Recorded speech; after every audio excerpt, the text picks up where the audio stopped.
Hi everyone! Magandang araw po sa ating lahat. Blessed day. Mayong udto, mayong buntag, mayong gabi. Amen po. Today is a holiday, no? Sunday. At meron naman tayong pag-uusapan. At ito po ay galing sa Galatians chapter 6, verse 7 to 10. Ang pamagat nito mga kapatid is, be careful. Be careful. Okay, mag-ingat po. Okay, what you sow is what you reap. Amen? If you're going to read the Bible po mga kapatid, there's always sowing or planting, reaping, and harvesting. You see? May mga kondisyon talaga ang binibigay ng Diyos, no? Lalo na sa mga salita niya mga kapatid. Especially, for example, if you seek first the kingdom of God and His righteousness, and all these things shall be added unto you. Matthew 6:33. So anong itatanim nyo? You're going to seek the kingdom of God and His righteousness. At anong ma-harvest natin? All these things shall be added unto you.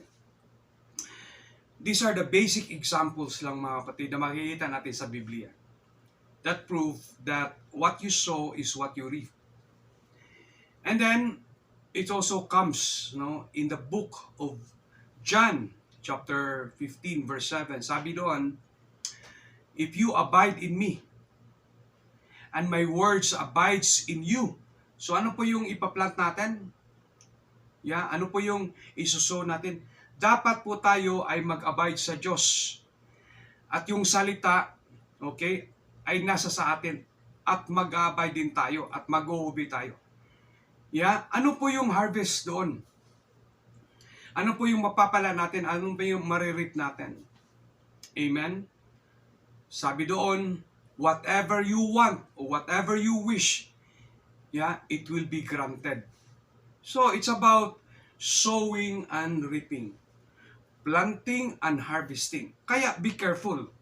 Kasi, if you plant good, magandang isosow mo. Okay? Maganda ang gagawin mo. Then you will also harvest good.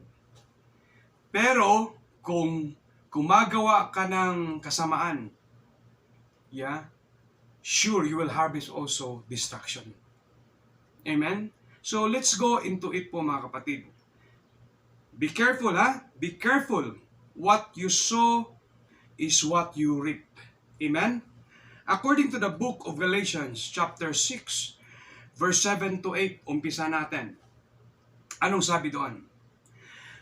Don't be misled. You cannot mock the justice of God. You cannot mock the justice of God. Ano sabi doon? Ano po yung mock? Yun po yung tinatawanan na lang natin ang hustisya na galing sa Diyos. Tinatawanan natin, okay, yung mga commandments ng Diyos. Hindi natin binibigyan ng bigat na kahulugan. Hindi natin binibigyan ng mabigat na kahulugan. Kumbaga, okay lang yan. Okay? Magko-compromise tayo. Wala kasing bigat yan walang kahulugan. Hindi po ganun ang hustisya ng Diyos. Ang Diyos po ay just. At God will never ever lie. In the book of Hebrews and the book of Numbers, God said that He will never lie. Amen? Kaya kung anong sasabihin niya dito sa Biblia po, salita ng Diyos, talagang tutuhanin niya because He's a God of just. Amen? Take note mga kapatid sabi ni Lord, don't be misled.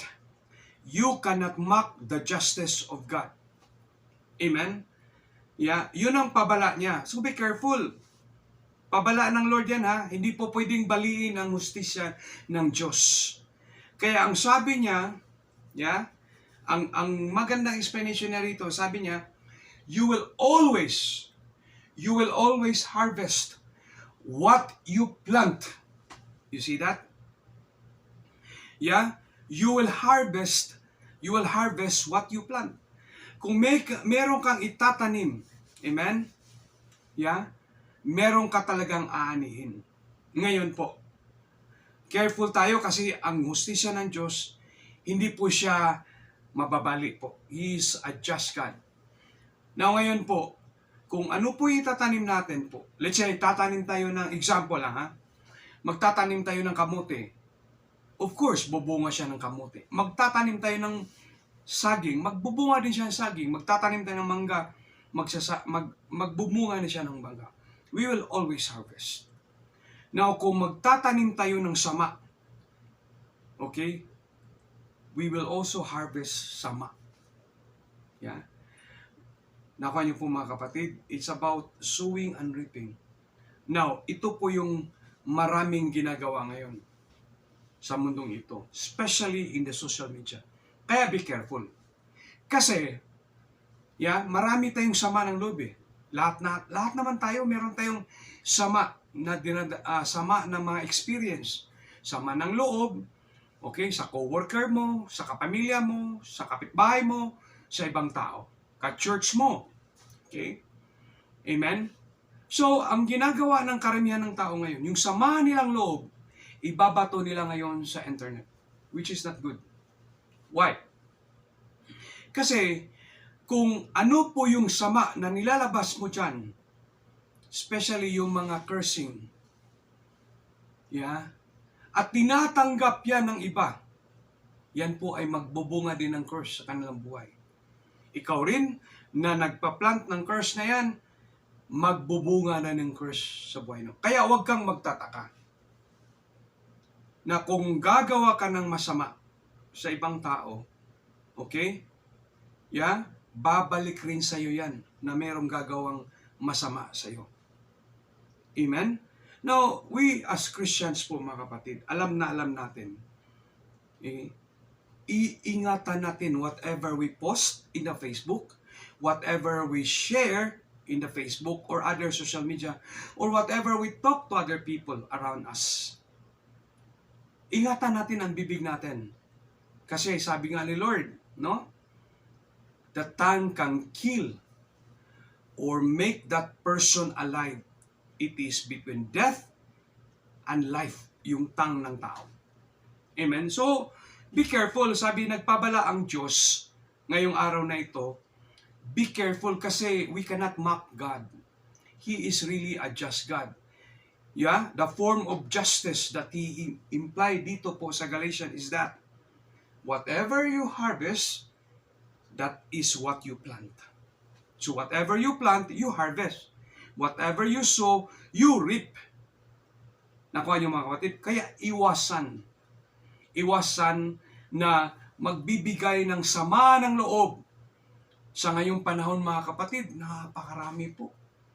Saan na yung control, self-control of the Holy Spirit, the fruit of the Holy Spirit? Saan na yung peace na tinasabi natin, fruit of the Holy Spirit? Saan yung love? Kung tayo po ay totoong Kristiyano, dapat hindi natin gagawin yan. Yeah? Ang gagawin natin, okay, sabi sa Romans chapter 12, yeah, verse 19 to 20, vengeance is mine, sabi ni Lord. Kaya kailangan maging firm tayo, maging still tayo in the presence of the Lord. And we put ourselves in Christ. And we put the armor of God in our life. So that whatever na itatanim natin, lalo na sa ibang tao, it's always good. Amen po mga kapatid. Mas maganda nga mag-share ng salita ng Diyos sa ating mga social media po na platforms. Yes, why not? Yeah, marami pang gumagawa and I really praise God to their life. Sharing the Word of God, posting the Bible verses, encouraging people, motivating people, rather encouraging people. Amen? So, napaka-importante yan kasi babalik talaga sa atin yan kung gagawin natin ang kasamaan. Amen? Ito po yung napakagandang sinasabi niya rito. At ito po ay galing sa Diyos sa buhay ni Paul. Sabi niya rito, those who live only to satisfy their own sinful nature. Yeah? Only to satisfy, that means selfishness, greediness. Sabi niya, those who live only to satisfy their own sinful nature will harvest decay and death from that sinful nature. Imagine that. Hindi ba tayo natatakot na kung tayo po ay magpa-plant according to our selfishness, yung greediness, yung tayo lang, ikaw lang, ako lang, yung iniisip mo lang sarili mo. And that is sinful nature as a human being, as a person. Amen po? Yeah, kung ganun po yung ginagawa natin, lalo na if you're going to read Galatians 5:19 to 21, makikita mo yung mga sinful nature ng isang tao. At ginagawa mo yan, sure, ang sabi nga doon, ang harvest, you will never enter the kingdom of God. Kaya mag-ingat po mga kapatid. Today, please reflect on these Bible verses po. Yeah, if you're going to read, especially the New Testament, it's about sowing and reaping. It's about planting and harvesting. Kaya as much as possible, be careful. As much as possible, avoid sin. As much as possible, do every good thing na magawa mo sa ibang tao, sa iyong family, sa iyong anak, sa iyong asawa, as much as possible. Be patient, be humble mga kapatid. Amen? That is the fruit of the Holy Spirit if we are true Christians. Amen po? Yeah? Napakalinaw yan. If we're Christians, we don't have that sinful nature. Amen? We don't have. Ito, sabi niya, those who live only to satisfy their own sinful nature. That means these are the people that do not believe God. But we are Christians who believe God already, right? Or some of you are Christians already. Or sino pa ang hindi Christian dyan? Go back to God. Be a believer of God. Repent, mga kapatid. Kasi pag gagawin natin yan at manatili tayo sa sinful nature natin, yung makasalanan, ang dami natin ginagawang makasalanang nagawa. We will always harvest that. Number one, yeah, nature will harvest decay. Yeah? Kung pala ang i-harvest mo, di ba? Let's say kung nagtatanim ka, yung mangga or ang saging, at tinanimnan mo na hindi maayos, yeah, madidikay pala yun. Amen po. Mabubulok. Amen po. At the worst thing, after we die, kung palagi tayong gumagawa ng kasamaan, we will be going to death. Death, ang ibig sabihin, you will going to hell. From that sinful nature. Nakuha niyo mga kapatid.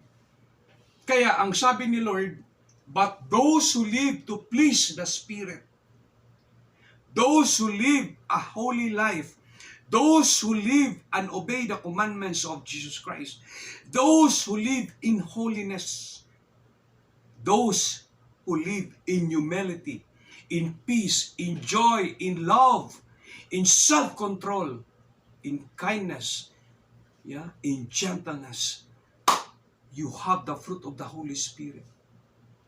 And you will have, what you will gonna harvest? Everlasting life from the Spirit. Everlasting life in heaven po, mga kapatid.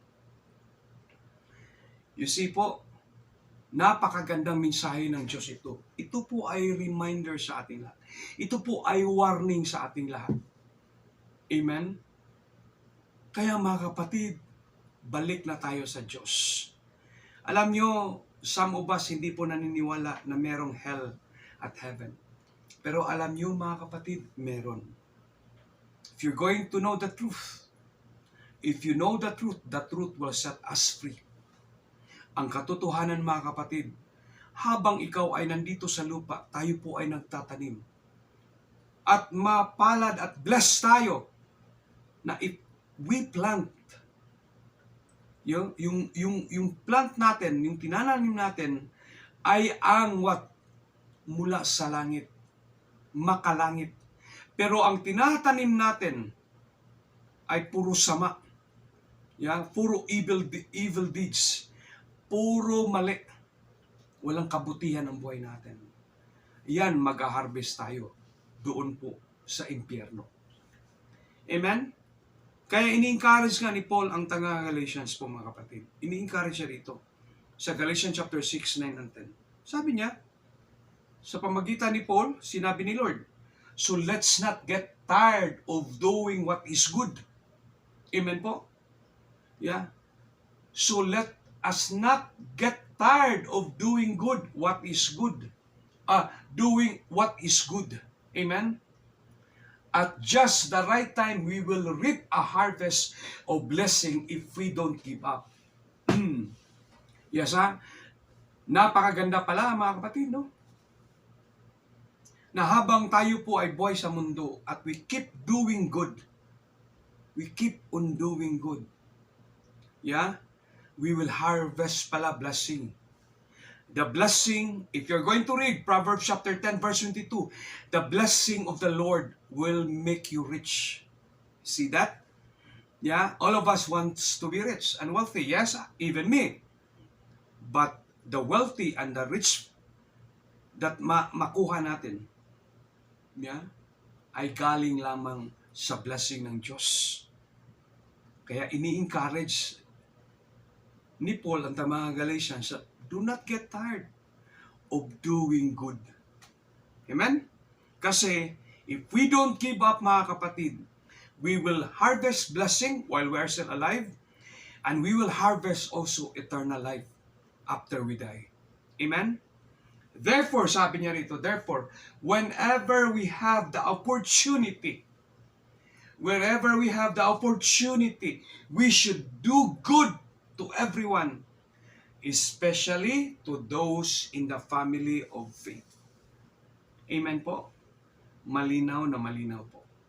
Kaya po, if you're going to read 1 John, or John itself, ang sabi ni Lord, I have a new commandment. Love one another. He want peace. He want love. He want joy. He wants self-control. He want humility sa buhay natin. Okay?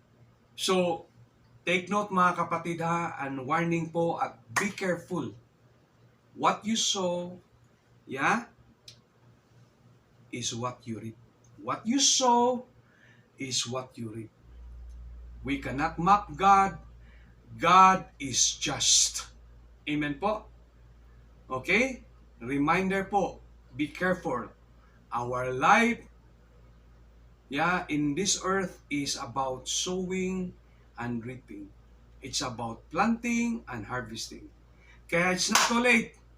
Plant good deeds. Gawa tayo ng mabuti. Okay? If there's an opportunity, we will not tired of doing good mga kapatid. Okay? Share this to everyone po mga kapatid. This is a very good Bible passage. Galatians chapter 6, verse 7 to 10. Amen? God bless you po. Have a blessed day.